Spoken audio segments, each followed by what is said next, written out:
qui relie un dirigeant visionnaire, un entraîneur qui transforme des équipes en légendes et une première ministre capable de mobiliser une nation entière. Une compétence rare mais essentielle, celle de révéler et sublimer les talents des autres. Si vous aussi vous pouviez devenir cet alchimiste des talents, transformant le potentiel caché de vos équipes en résultats exceptionnels, vous le feriez, non ?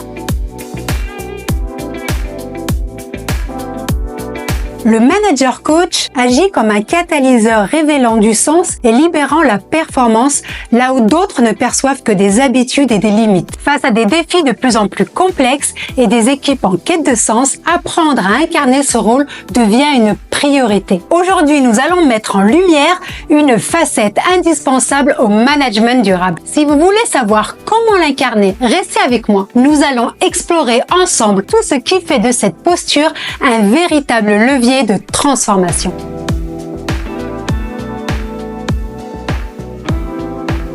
Pour incarner pleinement le rôle de manager coach, rien de mieux que de s'inspirer des leaders qui ont su transformer leurs équipes en véritables forces motrices. Ces figures, qu'elles viennent du monde de l'entreprise, du sport ou même de la politique, ont en commun une capacité rare, celle de détecter et de sublimer le potentiel unique de chaque individu. Lorsqu'il devient CEO en 2014, Satya Nadella trouve une entreprise compétitive mais cloisonnée, où la collaboration interne est quasi inexistante. Plutôt que d'imposer des réorganisations brutales, il choisit de transformer la culture organisationnelle. Il introduit le concept de growth mindset, un état d'esprit où l'erreur est perçue comme une opportunité d'apprentissage et non une faute à sanctionner. Ici, dans la posture de manager coach, Nadella invite ses équipes à co-créer des solutions et les pousse à voir plus loin que leurs limites. Les managers doivent devenir des leaders d'apprentissage et non des donneurs d'ordre.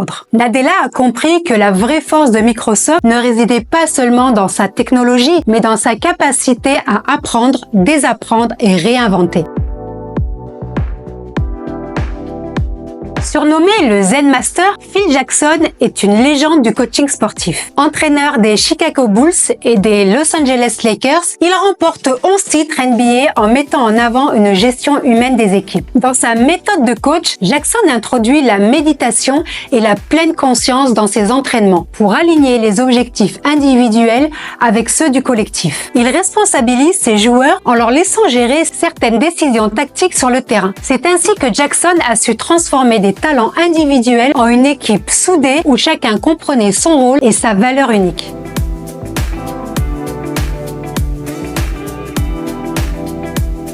Première ministre de la Nouvelle-Zélande, Jacinda Ardern incarne un leadership empathique et transparent. Sa gestion des crises majeures comme la pandémie du Covid-19, les attaques du Christchurch ou l'éruption volcanique du White Island a mis en avant sa capacité à mobiliser et engager autour d'une vision commune. Lors de ces crises, elle a privilégié la communication transparente et l'inclusion, transformant ainsi la peur en solidarité. En valorisant l'authenticité et la vulnérabilité, elle montre qu'un leader n'a pas besoin d'être omniscient. Elle agit comme un pilier pour ses équipes tout en leur donnant l'espace pour proposer des solutions.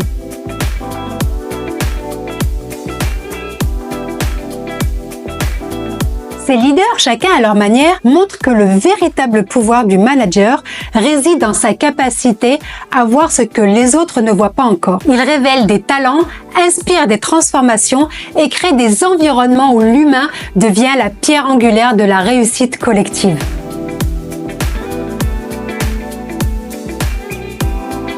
Le rôle du manager dépasse désormais les frontières traditionnelles du contrôle et de l'organisation. Aujourd'hui, pour mobiliser et engager, il faut être plus qu'un superviseur. Il faut devenir un éclaireur, capable d'ouvrir la voie et d'accompagner chaque talent vers son plein potentiel. Il aide à clarifier les objectifs individuels et collectifs. Il cultive l'autonomie en posant les bonnes questions, plutôt qu'en fournissant des réponses toutes faites. Il valorise l'apprentissage continu et la co-création. Être un manager coach exige bien plus qu'une introspection constante.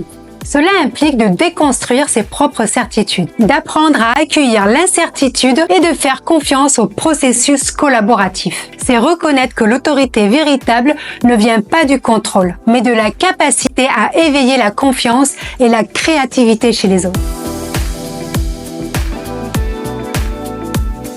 Le manager coach écoute pour comprendre, pas pour répondre. Il capte non seulement les mots, mais aussi les émotions et les non-dits.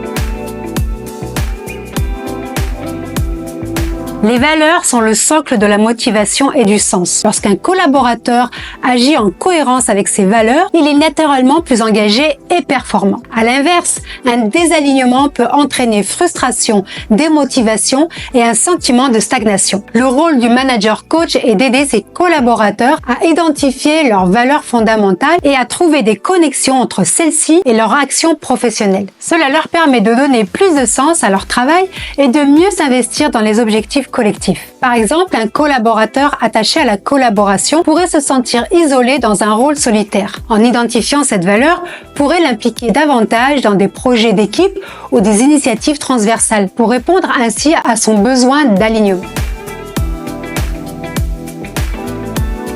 La confiance est indispensable pour libérer la parole. Sans elle, aucune dynamique positive ne peut émerger. Il s'agit ici de construire cette confiance en valorisant les initiatives, en acceptant les erreurs comme des opportunités d'apprentissage et en restant cohérent dans ses paroles et ses actes. Adopter la posture de manager coach, c'est choisir un leadership profondément humain et transformateur. C'est un rôle exigeant, mais aussi incroyablement gratifiant. Mais attention, ce n'est pas un rôle qui s'improvise.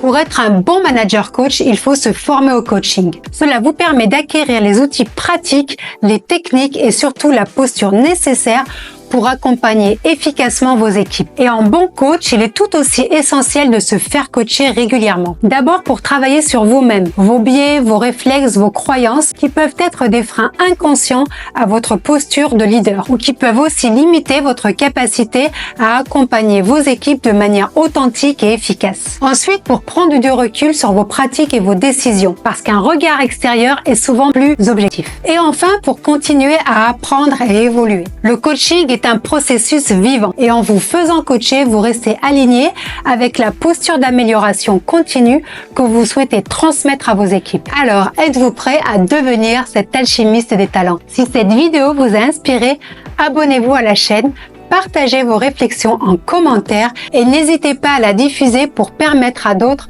de découvrir ce rôle transformateur.